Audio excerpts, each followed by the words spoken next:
Baru gue temukan Auranti yang harganya kayak Barca. Beli enggak. Abis harganya kayak Barca, anjir, pecah bola gue. Kalaupun gue punya nominalnya untuk membeli Barca, saking rare-nya ikan ini. Dan pertama kalinya gue bisa lihat. By the way, ini Auranti hasil mutasi juga. Cuman yang ini agak lain. Kita kasih spill dikit ya.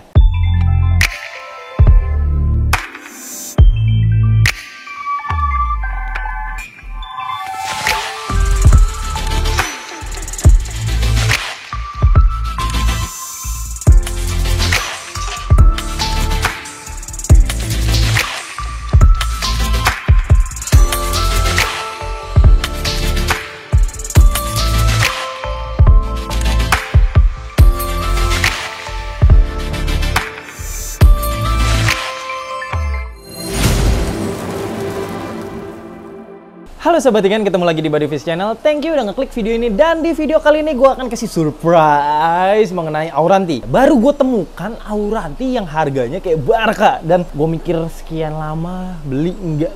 Abis harganya kayak Barca, anjir, pecah bola gue. Tapi kalaupun gue punya nominalnya untuk membeli Barca, kalau gue ada uangnya belum tentu ada ikannya. Saking rare-nya ikan ini dan pertama kalinya gue bisa lihat. Mungkin ada juga yang berpendapat apakah ini mutasinya seperti Calico Oi ya. By the way, ini Auranti hasil mutasi juga. Cuman yang ini agak lain. Kita kasih spill dikit ya.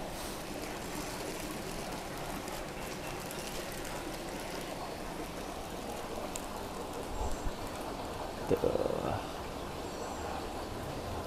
Kelihatan nggak? Jadi hitam di badannya itu memudar menuju putih, tapi kuningnya tetap. Tapi Auranti kan punya bar warna kuning ya sahabat ikan ya. Itu bar kuningnya tuh tetap dan matanya udah kayak panda. Ayo monyong gue jatuh. Dan matanya udah kayak panda tuh. Lihat deh sahabat ikan. Dapat gak matanya? Oke deh, mungkin agak susah, coba didapetin dulu sebentar. Dapat ya? Akan gue review lebih jelasnya lagi di tank Bodyfish. Kita aklimasi ke atas ya sahabat ikan. Ukurannya kurang lebih 25 cm. Kurlep nih, 25 cm tuh. Yuk ingat. Kita setting, kita coba review. Kita masuk ke fase aklimasi. Walaupun emang ikan cana ini terkenal dengan kuat, tapi tetap handling is number one. Soalnya kalau dia kaget mau pH, TDS, kondisi tank atau lain-lain, atau suhu, biasanya kebalik. Dan kalau udah shock yang kayak gitu, ketolongnya susah banget sih sahabat ikan, jujur. Karena ini ikan rare, bahkan filtrasi pun udah gue jalanin tuh, lihat. Nih, ada yang mau lihat nggak settingan filtrasi gue nih? Sesimpel ini aja sih. Kapas. Ini media biologis, kristal bio, rumah bakteri, udah jatuh turun, udah nggak aneh-aneh. Yang paling fatal adalah tutup, yang penting tutup rapet, udah beres. Gitu. Ini airnya udah gua endapin sekitar 48 jam, seperti biasa, tanpa ada obat apapun. Suhu, tuh gua kasih termometer, gua setting di, dapat gak? Sekitar 24 lah ya, 23,6, ya, sekitar segituan. Ya harusnya suhu yang nyaman untuk Auranti, termasuk cana-canaan sih. Karena biasanya cana-cana yang dari India itu memerlukan suhu yang agak rendah. Jadi saran gua buat sahabat ikan usahain di 27 lah kurang lebih. Karena 27 itu kalau kita pegang tuh udah merasa dingin dan ikan biasanya flaringnya lebih keras gitu, lebih ngebuka, lebih lebar. Cuman karena dia baru dari perjalanan kan kena suhu luar, jadi gua aklimasinya agak lama, sekitar 30 menitan dulu. Ini size sekitar 25 cm dan gue suka banget kenapa badannya nggak kurus gitu. Jadi gak gitu demen gue sekarang bentuk-bentukan cana yang badannya sengaja dikurus-kurusin supaya finnya terlihat lebar. Nggak gitu sih konsepnya. Gue lebih suka badan yang proporsional aja. Kalau memang nggak gondrong ya nggak apa-apa, yang penting ikannya sehat, show-nya enak. Lebih enak ngelihat ikan yang show-nya enak sih dibanding yang dipaksa gondrong gitu.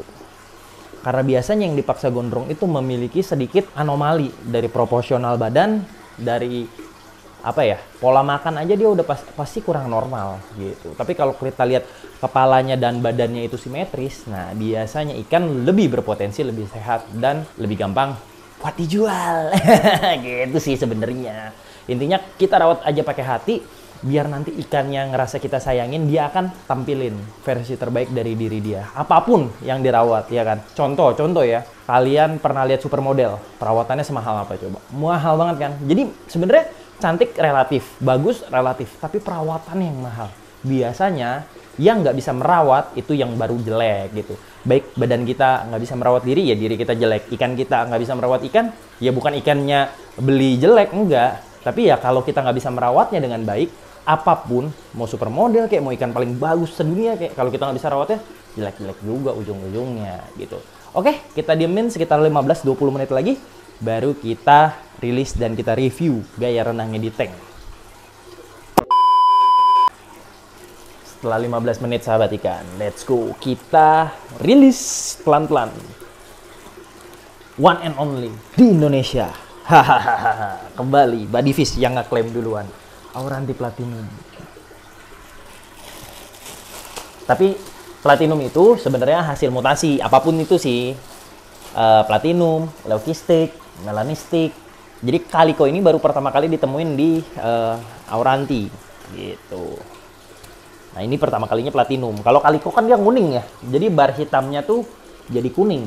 Kalau albino kehilangan pigmen sehingga yang harusnya hitam bisa jadi putih atau agak kekuningan, tapi ditandai dengan pigmen pada mata juga hilang. Kalau ini kan nggak jelas tuh, matanya tambah hitam.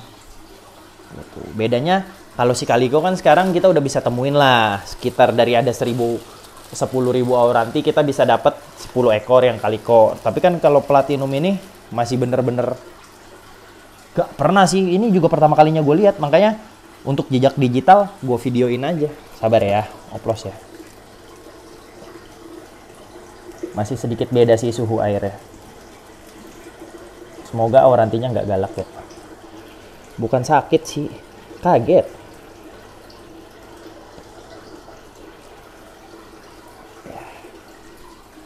Karena airnya bening, gue biarkan Aurantinya keluar sendiri.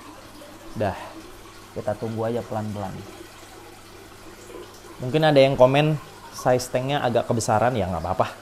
Saya suka ngelihat Auranti mekar, nyebrang gitu. Saya suka.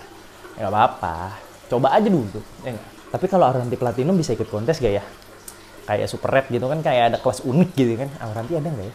Iseng. Atau enggak, daftarin aja gitu kan, yang ditanya size berapa gitu. Urusan nanti juri nilai apa, biarin jurinya. Oke, hah? Mana barnya? Gitu, mana ritnya, mana warnanya, tidak ada gitu.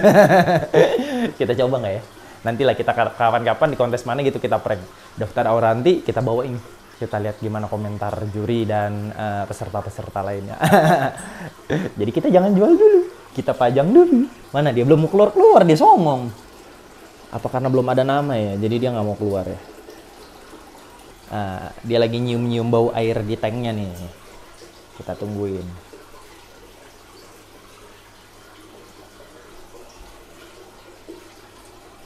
Sorry sahabat ikan. Nah, masih coba, masih progres dia. Sorry. Pelan-pelan, masih celinguk. Mungkin karena beda air, beda suhu juga kan. Ketahuan ada ikan cerenya. Buat ngetes air sahabat ikan sama penghasil kotoran. Oke, sudah ada pergerakan. Kita tunggu diambil napas, gua angkat plastiknya. Sip, stay, maju keluar. Oh, atau karena dia sensitif cahaya juga ya, mata dia kan nggak kayak ikan normal ya, agak beda ya. Ini kalau gue lihat dari atas, ini setengah badan dia udah keluar dari plastik. Plastiknya gue keluarin pelan-pelan. Kelihatan nggak sahabat ikan? Ya kan? Setengah badan dia tuh memang udah nggak ada di plastik. Wush.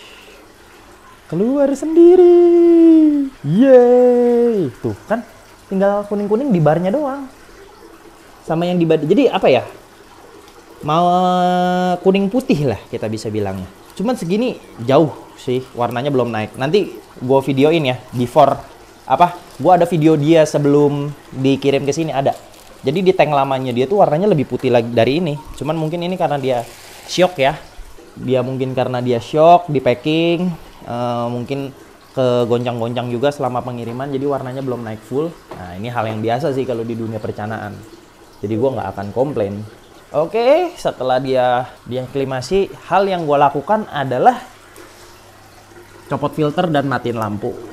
Supaya apa? Airnya tenang, proses aklimasi dia berjalan. Gue cuma takut dia kaget lompat, jadi gue ganjel dulu dikit pakai pemberat. Nanti stock shotnya kita ambil sekitar ya 3-4 jam ke depan, sekitar jam 6 jam 7 malaman deh. Kita ambil stock shotnya. Yang pasti kita jangan jual dulu. Size-nya 25 cm. Dia belum mau flaring sih, masih gue pantau. Biarin. Nanti 3 jam 4 jam ke depan kita update dan semoga warnanya udah putih biar sahabat ikan bisa lihat. Nih, video sebelum ikannya dikirim.